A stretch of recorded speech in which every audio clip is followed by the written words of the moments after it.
what I'm going to walk you through is a real quick way to see how much I'm spending within my environment, our Azure environment to be more precise.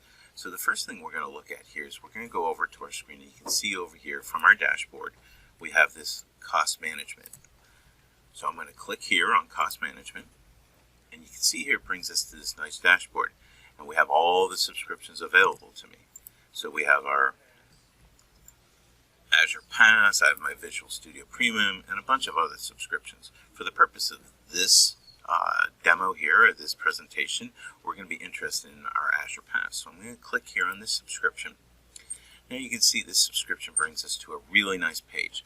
Brings us to our circle chart here, brings us over here to our spending rate and forecast. So let's focus first on the right hand side of this slide here. We have our spending rate and forecast.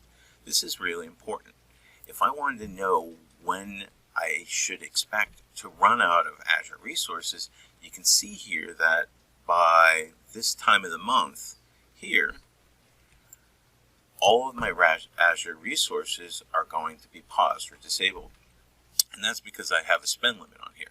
I have a spend limit of $250. So once I hit that $250 mark, all of my Azure resources stop and I can no longer access them.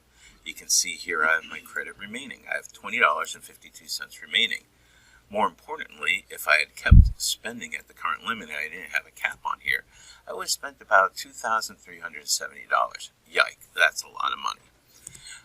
So now over here, what are we spending our money on? You can see over here we have our cost by resource chart, and if I scroll through you can see it breaks certain items down. Let's click on this circle chart real quick here. Brings us into a real nice little screen here that we could export to, but we're interested in DWN YS, for example. Why am I spending $74.76 at this point?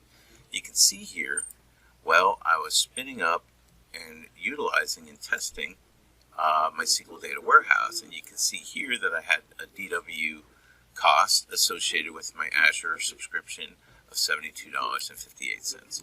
So really nice way to come in here and just kind of start breaking down our costs. So if you're trying to wonder or trying to figure out what you're spending your money on within Azure, this is a real quick and easy way to do this.